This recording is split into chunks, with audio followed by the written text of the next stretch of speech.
పల్లి నువ్వుల చిక్కీని ఈజీగా ఎలా ప్రిపేర్ చేసుకోవాలో ఈ వీడియోలో చూసేద్దాం.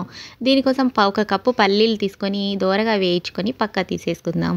ఇప్పుడు ఇదే కడాయిలో ఒక 2 స్పూన్ల నువ్వులు వేసుకొని ఇవి కూడా కొంచెం వేయించుకొని ఇవి కూడా పక్కా తీసి పెట్టేసుకుందాం.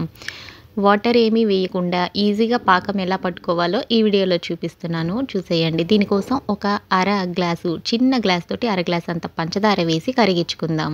పక్కన ఇలాచి పౌడర్ రెడీ చేసుకుంటున్నానండి. ఈజీగా పౌడర్లా రావడానికి కొంచెం పంచదార వేసి మెత్తగా గ్రైండ్ చేసేసుకుందాం.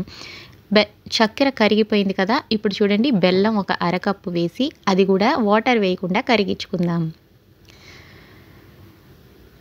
ఒక స్పూన్ నెయ్యి వేసి ప్లేట్కి రాచేసుకొని పక్కన పెట్టేసుకుందాం.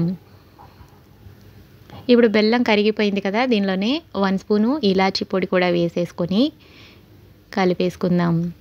ఈ కడాయికి అంటుకోకుండా చిక్కీ టేస్టీగా రావడానికి ఒక 2 స్పూన్ల నెయ్యి ఈ పాకంలో వేసేసుకుందాం.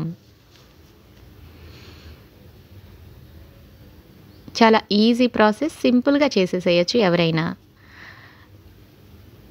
అంతేనండి. ఇప్పుడు ఈ స్టేజ్లోనే మనం పల్లీలు నువ్వులు వేసేసుకుందాం. మాడిపోకూడదు, ఇలా ఉన్నప్పుడు వేసేసుకొని కలిపేసుకుందాం. చాలా బాగుంటుంది ఈ చిక్కీ. ఒకసారి ఇలా ట్రై చేయండి. నచ్చితే ఒక లైక్ చేయండి, నా ఛానల్ని సబ్స్క్రైబ్ చేయండి. నెయ్యి రాసిన ప్లేట్లోకి తీసేసుకొని ముక్కలుగా కట్ చేసేసుకుందాం.